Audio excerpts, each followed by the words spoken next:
उपासनेला दृढ चालवावे, गुरुदेव संतांशी सदा नमावे, सत्कर्मयोगे वय घालवावे, सर्वामुखी मंगल बोलवावे, सर्वामुखी मंगल बोलवावे। बोल सद्गुरु माता सुदीक्षा सविंदर हरदेव जी महाराज की जय। निरंकारी राजमाता गुरुवचन अवतार की जय। प्रेमाने बोला।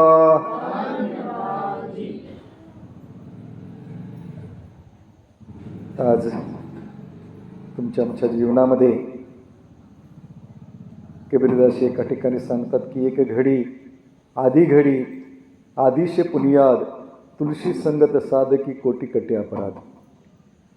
कारण वास्तविक पाहता तुमच्या आमच्या जीवनामध्ये आज सामाजिक दृष्टीनं तुम्ही आम्ही विचार करायला गेलो तर प्रत्येक जण आज असा कोणताही व्यक्ती नाही आहे की त्याला सुख नको आहे। प्रत्येकालाच वाटतं की माझ्या जीवनामध्ये सुख पाहिजे, माझ्या जीवनामध्ये शांती पाहिजे। परंतु सुख आणि शांती ह्या गोष्टी वास्तविक पाहता आज तसं पाहायला गेलं तर भगवद्गीतेमध्ये श्रीकृष्ण परमात्मा सांगतो की बाबा रे, सुख हा मुळातच शब्द फसवा आहे। प्रेमाने बोला। कारण मागे पुढे ब्रह्मदाटे म्हणती देव आहे कुठे, बरं नाभीचा परिमळ धोंडे रानमळायची भ्रांती जाईल केव्हा, गुरुकृपा झाल्यावरी ब्रह्मसृष्टी दिसे सारी। कारण जसं हरणीच्या बेंबीमध्ये कस्तुरीचा वास असतो आणि ते रानमाळ हिंडत असतं, परंतु ज्यावेळेस ते दमतं एका जागेवर थांबतं त्यावेळेस त्याला कळतं की बाबा रे, तो सुवास माझ्या जवळच आहे। म्हणून जगतवंदे जगद्गुरु तुकाराम महाराज देखील सांगतात की तुझं आहे तुझं पाशी परी तू जागा चुकलाशी। आज वास्तविक पाहता परमात्म्याने तुमच्या आमच्या जीवनामध्ये सुंदर असं नेत्र दिलेलं, डोळे दिलेले आहेत। डोळ्यानं तुम्ही आम्ही संपूर्ण काही बघू शकतो, परंतु हे जग पाहत असताना हे संसारिक लोकांच्या माध्यमातून, निरंकारी मिशनच्या माध्यमातून आज संसाराचा ह्या डोळ्याच्या माध्यमातून तुम्ही आम्ही आनंद घेतोय, परंतु ब्रह्मनिष्ठ संत हे वास्तविक पाहता ती ब्रह्मदृष्टी देतात की वास्तविक तुमच्या आमच्या जीवनामध्ये ह्या परमात्म्याने जी निर्मिती केलेली आहे ती केवळ जी तुमच्या आमच्या जीवनामध्ये सुख आणि शांती देण्यासाठीच निर्माण केलेली आहे। मग आज तुमच्या आमच्या जीवनामध्ये आज सत्संग चालू झाल्यापासून तुम्ही आम्ही ज्या विषयावरती मंथन करतोय की सत्संगला आल्यानंतर माझं जीवन कसं असावं, माझ्या जीवनामध्ये ते परिवर्तन होतंय का, समाज माझा स्वीकार करतोय का। मग वास्तविक पाहता नक्कीच सत्संग करत असताना ब्रह्मनिष्ठ संत महात्म्यांच्या जीवनामध्ये ते प्रश्न पडलेच पाहिजेत। कारण आत्ममंथन करत असताना मी किती वर्ष सत्संग करतोय, नाना महाराज याला किंमत नाही आहे, परंतु ज्या दिवशी माझ्या जीवनामध्ये ते ब्रह्मज्ञान प्राप्त झालं त्या दिवसापासून दास वेळोवेळी सांगतो की आज माणसाचा जन्म 2 वेळा होतो, एक आईच्या उदरातून आणि दुसरा सद्गुरूच्या मुखारबिंदूतून। की ज्यावेळेस आईच्या उदरामधून तुम्हाला जन्म होतो त्यावेळेस तुमचं आमचं लहान वय असतं आणि ज्यापर्यंत आपल्या बुद्धीचा विकास होत नाही तोपर्यंत जेवढेही अपराध असतात ती आई आपली माफ करतात, वडील आपले माफ करतात, परंतु ज्यावेळेस त्या मुलाला कळायला लागतं तर त्यावेळेस त्या मुलाला देखील शासन केलं जातं।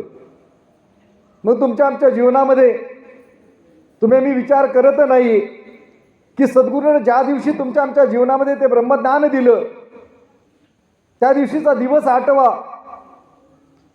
की त्या सद्गुरूनं तुम्हाला कोणतीही गोष्ट विचारली नाही, कोणत्या तरी संत महात्म्यानं माझ्यावरती कृपा केली आणि मला बोटाला धरून सत्संगमध्ये आणून बसवलं।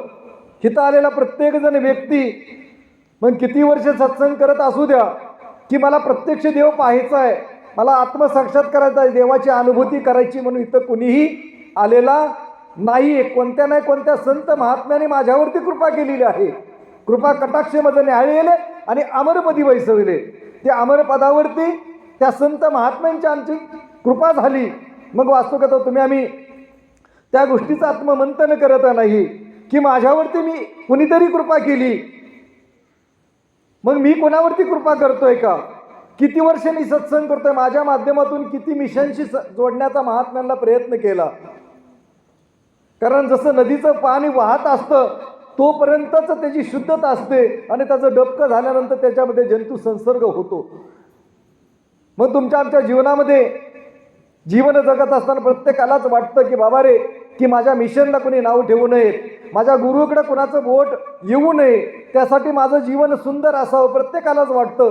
परंतु दैवलेखा कधी न चुके ब्रह्मदिका, की वास्तविक पाहता प्रत्येकाच्या जीवनामध्ये प्रत्येकाचं दैव कर्म जे आहे ते संचित कर्म वेगवेगळं आहे.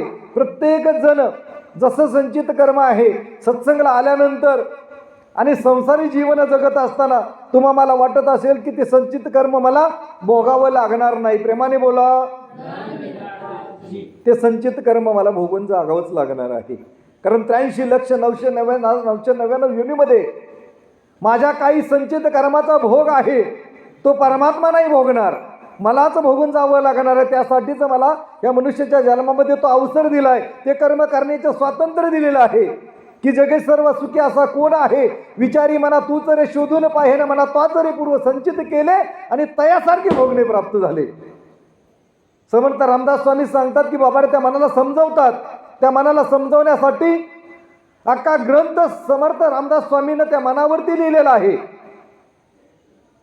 मग दुसऱ्या बाजूने कबीरदास सांगतात की मन गया तो जाने दे, मत जाने दे शरीर, अरे शरीर नाही गया तो कहा से लगेगा तीर.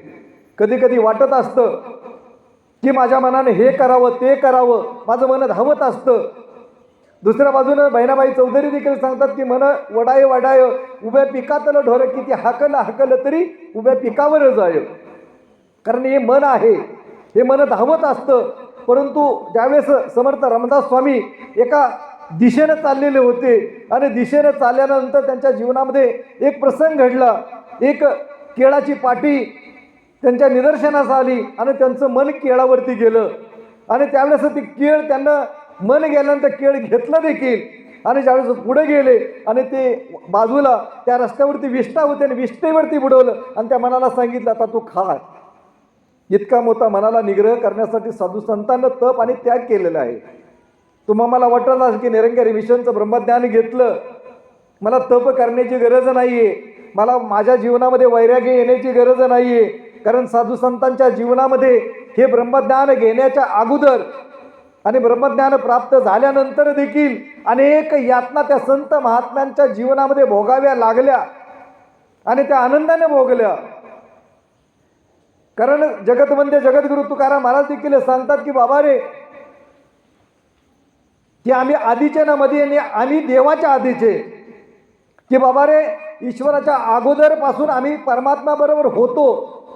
परंतु वास्तविक पाहता की तुका म्हणे उगे राहावे, जे जे होईल ते ते पाहावे.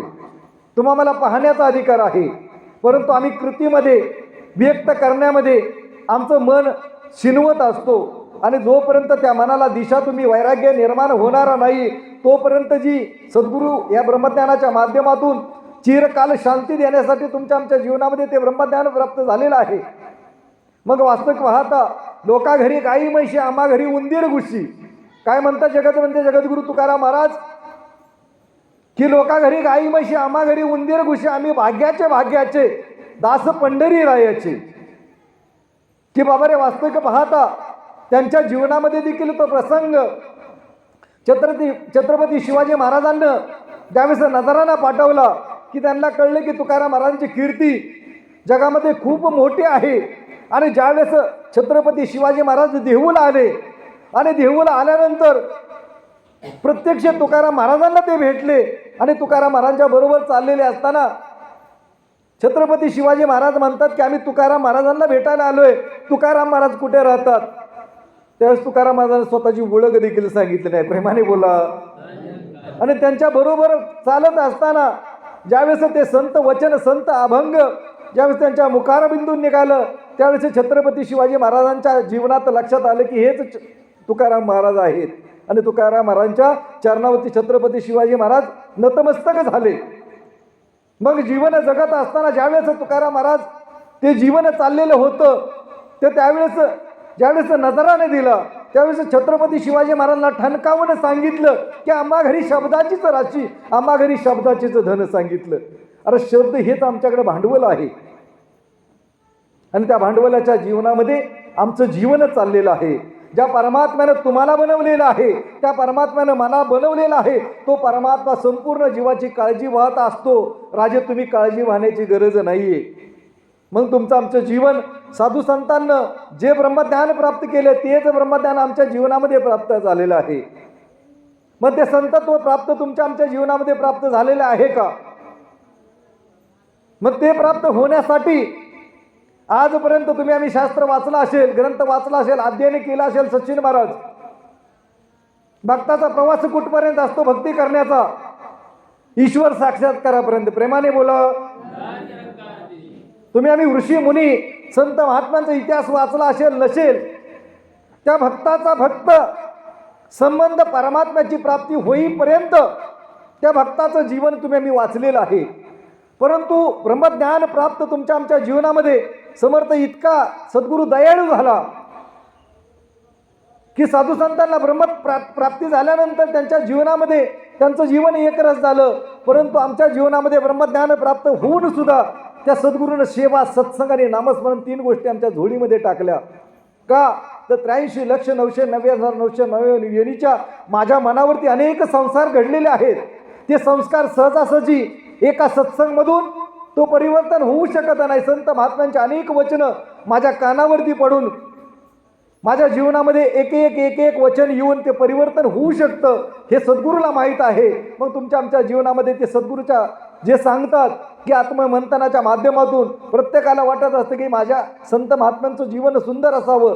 सद्गुरूला देखील वाटत असतं की ज्या ज्या सत्संगमध्ये महात्मे गुरुच्या चरणाशी जोडलेले आहेत जीवन सुंदर असावं. कोणत्या सद्गुरूला वाटत नाही. परंतु आमच्या जीवनामध्ये जीवन जगत असताना आज तुमचं आमचं दैवलेख का ही कुणालाही माहीत नसते. कारण वास्तविक पाहता तुम्ही आम्ही जर सहज चर्चेला बसलो तर अनेक महात्मे म्हणतात काय सांगताय तुम्ही दैवलेख का, संचित कर्म, असं काय नसतंय. आमचे आनंद पवारजी ठाण्याचे सांगायचे महात्म्याला कोणत्याही पकडायचे त्यांना विचारायचे की गेल्या महिन्यामध्ये 25 तारखेला संध्याकाळी तुम्ही कोणतं जेवण केलं होतं? प्रेमाने बोला. तो महात्मा गडबडून जायचा, नाही सांगू शकत. अरे 25 दिवसापूर्वीचं जर मी संध्याकाळचं जेवण जेवलेलं सांगू शकत नाही तर 83,990,999 योनीमध्ये माझ्या ज्या संचित करण्याचा राहिलेला भोग काय परमात्मा भोगणार आहे का? ते मलाच भोगून जावं लागणार आहे. आणि ते भोग भोगत असताना जोपर्यंत तुम्ही आनंदानं आज सद्गुरूच्या चरणावरती आल्यानंतर जे जीवन प्रत्येकाला वाटतं की शारीरिक भोग आहेत, सांसारिक कमी आहेत, सांसारिक दुःख आहे, ह्या सगळ्या गोष्टी मागाव्यात. पण आज वेळोवेळी सांगतो की एक बिडी सोन्याची आहे, एक लोखंडाची आहे. प्रेमाने बोला. संवंत महाराज एक बिडी सोन्याची आहे, एक बेडी लोखंडाची आहे. कोणती बेडी मागणार? बेडी ही बेडीच आहे ना. कोणती बेडी मागलं तर माझा हात अडकणार आहे. मग ती बेडी न मागता तुका म्हणे उगे राहावे, जे होईल ते व्हावे. माझ्या देखत माझे खाचर पंजोबा गेले, माझे आजोबा गेले, ते थांबवू शकलो का? माझ्या देखत माझ्या अनेक गाई म्हशी मरतात, अनेक जीवनामध्ये मुलगा आजारी पडतो, अनेक घटना घडत असतात. परंतु मी थांबवू शकतो का? थांबवू शकत नाही. तरी सुद्धा माझं मन मानत नाही. प्रेमाने बोला. म्हणून महात्माजीने सांगितले की मनमत डुबय गुरुमत तारे, चलना मेरे तू गुरु के सहारे. की सद्गुरू इतका मोठा दयाळू झालाय, ते ब्रह्मज्ञान दिलेलं आहे. ते जीवन जगत असताना ते वैराग्य माझ्या जीवनामध्ये प्राप्त होण्याची गरज आहे. त्यासाठी मला प्रयत्न करण्याची गरज आहे. नाना महाराजांचं वैराग्य निर्माण होण्यासाठी सचिन महाराज ते कर्म करू शकत नाहीयेत. ते नाना महाराजांनाच वैराग्य करावे लागणार आहे. माझ्या मनाला समजावं लागणार की मी शरीर नाहीये, मी प्रत्यक्ष परमात्माचा अंश आहे. नवे नवे मी प्रत्यक्ष परमात्मा आहे. हे वैराग्य माझ्या मनाला स्वतःलाच समजावं लागणार आहे, इतर कोणी समजावू शकत नाही. संत ऐशी जाणं जे देही उदास, गेली आशा तृष्णा निवारुण्या. आज बऱ्याच वेळा चर्चेला बसल्यानंतर अनेक महात्मा सांगतात की बाबा रे, आपण ज्ञानेश्वर बनू शकत नाही, आपण तुकाराम बनवू शकत नाही, आपण श्रीकृष्ण परमात्मा बनू शकत नाही, प्रभू रामचंद्र बनू शकत नाही, जनाबाई मीराबाई बनू शकत नाही. मग एवढ्या वर्षी सत्संग करतोय कशासाठी? ते संतत्व माझ्या जीवनामध्ये जर तंतोतंत येत नसेल तर संसारामध्ये एखाद्या शिक्षकाला विचारलं तुझा महिन्याचा पगार किती, ते 1,00,000 रुपये. मग इतकं मोठं जर वेळ देऊन जर त्याला इतकं मोठं धन मिळत असेल तर माझा 2 तासामध्ये प्रपंचामध्ये जर मी कर्म केलं तर त्याचा मोबदला मला नक्कीच मिळणार आहे. मग इथं बसल्यानंतर माझ्यामध्ये ते संतत्व येण्याची गरज आहे, ते वैराग्य येण्याची गरज आहे. त्यासाठी सद्गुरूनं सेवा, सत्संग आणि नामस्मरण 3 गोष्टी माझ्या झोळीमध्ये टाकलेल्या आहेत. मग ब्रह्मज्ञान दिल्यानंतर त्या गोष्टीचा झोळीमध्ये टाकलेल्या आहेत, तर मी ते पाऊल उचलण्याची गरज आहे. आणि जोपर्यंत मी स्वतः पाऊल उचलणार नाही तोपर्यंत माझ्या जीवनामध्ये ते आत्मिक विकास आहे तो होऊ शकत नाही. मग तेवढ्यासाठीच आज तुमच्या आमच्या जीवनामध्ये अनेक साधू संत, कितीतरी या गावामध्ये अनेक कार्यक्रम झालेले आहेत, अनेक संत महात्मे दिव्य पुरुष या गावामध्ये दर्शन देऊन गेलेले आहेत. कितीतरी माता भंजीदासला आठवतंय, बुध या ठिकाणी नारी सत्संग होती, अख्ख्या पिकामध्ये बसायला जागा नव्हती, एवढ्या माता भंजी त्यावेळेस दास घेऊन गेला होता. परंतु का आज संख्या घटलेली आहे. दुःख प्रत्येकाला वाटतं की बाबा रे, सत्संगची संख्या घटू नये, सत्संगपासून महात्मे तुटू नये. परंतु वास्तविक पाहता हा कलीचा प्रताप इतका मोठा आहे. त्या कलियुगाची कहाणी सांगितलेली आहे बाबा रे, की या कलियुगामध्ये मुलगा आई वडिलांची सेवा करणार नाही. प्रेमाने बोला. तुम्ही मी पाहतोय आज समाजाची शोकांतिका. आबा महाराजांना त्या दिवशीच परवा दिवशी व्यक्त केलं की 50 एकर शेती. किती? 50 एकर शेती, 2 मुलं आहेत. वडिलांना वाटून घेतलं, 1 महिना एक मुलगा सांभाळतोय, दुसरा 1 महिना सांभाळतोय. इतकी मोठी शोकांतिका आहे. मग त्या वडिलांनी कष्ट केलं नसेल का? त्या मुलांसाठी काही जीवनामध्ये तप आणि त्याग केला नसेल का? आणि एवढं करून सुद्धा एक दिवस ते वडील आबांना सांगत होते की रात्रीच्या 12 वाजता त्या घरातून मी पळून आलो. की ते सुनबाई आणि मुलाचा विचार चालला होता की हे म्हातारं असंही आजारी असतंय, अनेक आपल्याला यातना भोगावं लागतात, याचं नरडं दाबून याला मारून टाकूया. 50 एकर शेती कमवली. मग इतकी मोठी जर समाजाची शोकांतिका असेल तर वास्तविक पाहता त्या गरज आहे की बाबा रे, आयुष्यभर तुम्ही काय केलं याला किंमत नाही. परंतु जीवनामध्ये आज पूर्वीचं जर जीवन साधू संतांचं पाहिलं, समाजाची रचना पाहिली तर 12 वर्ष, 15 वर्ष, 20 वर्ष त्या लहान मुलांना साधूच्या आश्रमामध्ये शिक्षणासाठी घातलं जायचं आणि ते आत्मसंस्कार त्याच्यावरती केले जायचे आणि त्याच्यानंतर त्यांना शिक्षण दिलं जायचं. आज छत्रपती शिवाजी महाराज काय असेच घडले का? ज्यावेळेस जिजाबाईच्या पोटामध्ये छत्रपती शिवाजी महाराज होते त्यावेळेस सुंदर सुंदर ग्रंथ, शूरवीर पुरुषांच्या गोष्टी, ते आत्ममंथन त्या माऊलीने केलं. त्यावेळेस शूर छत्रपती सारखा आज अवतारे झाला. मग तुमच्या आमच्या जीवनामध्ये मुलांना त्या संस्काराची गरज आहे. आज जीवन जगत असताना आयुष्यामध्ये तुम्ही आम्ही संपत्ती किती कमवली याला किंमत नाहीये, पण त्या संपत्तीबरोबर माझ्या संततीला, माझ्या लहान मुलांना मी काय संस्कार केले. आज मिशनच्या माध्यमातून, बालसत्संगच्या माध्यमातून आज माताजी देखील सांगतात की बाबा रे, मिशनला जोडा.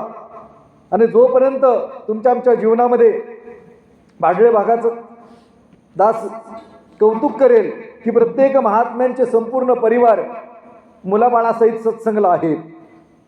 मग तुमच्या आमच्या जीवनामध्ये ते पाऊल तुम्हाला उचलावं लागणार आहे की जोपर्यंत तुम्ही प्रयत्न करणार नाही.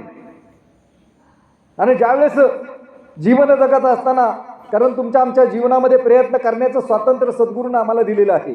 तुम्ही आम्ही जर म्हणत असेल की बाबाजींचे तुम्ही आम्ही विचार ऐका, त्या विचारामधून बाबाजी नाना महाराज सांगायचे एका बाजूला रावणाचं उदाहरण द्यायचे, एका बाजूला रामाचं उदाहरण द्यायचं. महाभारतात एका बाजूला कौरवांचं उदाहरण द्यायचे, एका बाजूनं कृष्ण परमात्म्याचं उदाहरण द्यायचं. सद्गुरू कधीही तुमच्या कर्मामध्ये येऊन ढवळाढवळ करत नाही. तुम्हाला ब्रह्मज्ञान देऊन प्रत्यक्ष परमात्मा तुझी उघड्या डोळ्याने सकाळी उठल्यापासून नव्हे झोपेच्या अवस्थेमध्ये सुद्धा परमात्मा, प्रत्यक्ष परमात्मा माझी डोळ्या उघड्यानं करणी पाहतोय, हे ब्रह्मज्ञान मला दिलेलं आहे. मग स्वप्नात सुद्धा झोपेमध्ये सुद्धा मला विरुद्ध कर्म करण्याचा अधिकार नाही. तर मग मला वाटत असेल की सत्संग करत असताना आपण माघारी फिरावं, तो फिरण्याचा अधिकार देखील नाही. प्रेमाने बोला की एखाद्या नदीमध्ये एखादा ओंडका चाललेला आहे आणि ओंडक्याचं वाहत चाललं आणि त्याच्या मनात आलं की परत फिरू शकतोय का? तसं तुम्हाला ह्या ब्रह्मज्ञानी आज नदीमध्ये सद्गुरू माताजीनं तो वाहत लावलेला आहे. आम्ही फक्त चालायचंय पुढं आणि सद्गुरू माताजी संपूर्ण काही क्रियाकर्म करणार आहे. फक्त आम्हाला ती दृष्टी दिलेली आहे आणि संसारिक लोकांना ती दृष्टी नाही, एवढाच फरक आहे. जर मला इतका मोठा फरक असेल तर तुम्ही आम्ही आत्ममंथन करायचं की ब्रह्मज्ञान घेतल्यापासून माझ्या जीवनामध्ये मी किती जणांचं आत्तापर्यंत मन दुखावलं, किती जणांना मी सत्संगाशी जोडण्याची प्रेरणा दिली.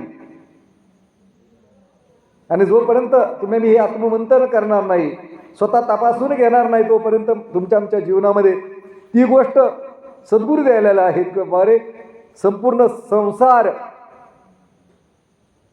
वारकरी संप्रदायाच्या माध्यमातून असू द्या, संतोष महाराज दत्त संप्रदायाच्या माध्यमातून असू द्या, वारीच्या माध्यमातून असू द्या, तीर्थाटनाच्या माध्यमातून असू द्या, देवपूजेच्या माध्यमातून असू द्या, समाज हा भक्ती करतोय, भक्ती करत नाही असं नाही. ज्या वेळेस त्यांचं संचित कर्म फळाला येईल, दुकानदारानं नसतं दुकान उघडं ठेवायचं असतं. प्रेमाने बोला. ग्राहक येऊन त्या दुकानातून जी पाहिजे ती वस्तू घेऊन जाऊ शकतो. तसं तुमचं आमचं ब्रह्मज्ञानाचं दुकान आहे. तुमचं हृदय सद्गुरूनं खोललेलं आहे. ते हृदय सकाळी उठल्यापासून संध्याकाळी झोपेपर्यंत त्या मधून फक्त प्रेमच वाहत गेलं पाहिजे. तर उभं राहिल्यानंतर प्रत्येक जण म्हणतो प्रेमाने बोला, कारण जगामध्ये त्याच गोष्टीची कमी जी आहे. म्हणून सद्गुरूनं ते प्रेम तुमच्या आमच्या झोळीमध्ये टाकलेलं आहे. की सद्गुरूकडे अरदास करूया की उर्वरित राहिलेलं जीवन, आतापर्यंत माझ्या जीवनामध्ये काही क्षण कळत न कळत गेले असतील तर सद्गुरूकडे ती क्षमा मागूया. अनेक क्रियाकर्म करत असताना कळत न कळत माझ्या जीवनामध्ये त्या गोष्टी घडत असतील, त्या सद्गुरू आमच्यावरती दया करा की अजून देखील आम्हाला ब्रह्मज्ञान दिलंय, त्याप्रमाणे आम्हाला कर्म करण्यासाठी ती सुबुद्धी प्राप्त होण्यासाठी तुम्हीच कृपा करू शकता. ती आमची सामर्थ्य नाही आहे. आणि त्यासाठी केवळ समाजाला दोष देत बसू नका. प्रेमाने बोला. समाज आमच्या जवळ येत नाही, समाज सत्संगला येत नाही. आमच्या गावामध्ये भरपूर लोकसंख्या आहे, एवढेच लोक सत्संगमध्ये आहेत. तुमच्या आमच्यावरती जी कृपा झाली आहे ते तुमचं आमचं संचित कर्म फळाला आलं. लाखो जन्माचं पुण्य पाठीशी येतं, पाप आणि पुण्य समसमान होतं. त्यावेळेस अकस्मात माणसाची कुडी माणसाला मिळते. कोट्यावधी जन्माचं पुण्य आणि पाप समसमान होतं. त्यावेळेस समर्थ सद्गुरू त्या मनुष्याच्या जीवनामध्ये येतो आणि तुमचं आमचं ते प्रारब्ध संचित कर्म फळाला आलं. म्हणून तुमच्या आमच्या जीवनामध्ये सद्गुरू तुम्ही आम्ही अरदास करूया की आमच्या जीवनामध्ये तुम्ही जी कृपा केलेली आहे, त्या राहिलेले संसारिक जीव आहेत, हा तुझाच अंश आहे. आम्ही अल्पमती आहे, आम्ही अल्पबुद्धी आहे. आमच्या माध्यमातून तुला वाटतंय की या समाजाला सद्गुरूशी जोडावं, ह्या ज्ञानाशी जोडावं. तर आमच्यामधले जे काही अवगुण आहेत, काम क्रोध मोह मद मत्सर आहेत, ते कमी कमी होऊन आमच्या जीवनामध्ये तो प्रेमाचा झरा वाहत जावा. ज्या माध्यमातून गाई जशी पुढे जाते आणि त्याच्या पाठीमागं वासरू येतं, तसं आमच्या पाठीमागं देखील समाज येईल असं कर्म आमच्या जीवनामध्ये द्या. आणि ज्या माध्यमातून एवढ्यासाठी केला होता अट्टास शेवटचा दिवस गोड व्हावा, प्रत्येकाला वाटत असतं तो गोड व्हावा. तर ते सद्गुरूनं जसंही ब्रह्मज्ञान दिले तसं प्रत्येकानं सकाळी उठल्यापासून संध्याकाळी झोपेपर्यंत मित्र मिळूया, परिवार मिळू द्या, नातेवाईक मिळू द्या, ते प्रेम देऊया. आणि त्या प्रेमाच्या माध्यमातूनच आपण हे संपूर्ण ज्ञान आणि कर्माच्या संगमाने बनेल घर स्वर्ग संसार, त्या घराचा स्वर्ग करायचा असेल, त्या समाजाचा स्वर्ग करायचा असेल तर पहिलं आपण पाऊल उचलूया आणि आमच्या जीवनामध्ये ती क्रांती करूया. प्रेम, नम्रता, सहनशीलता हे जे दागिने आहेत संतांचे ते परिधान करून आमचं जीवन सुंदर करूया आणि त्याच्याबरोबर समाज देखील आमच्या बरोबर येईल. प्रेमाने बोला. धन्यवाद.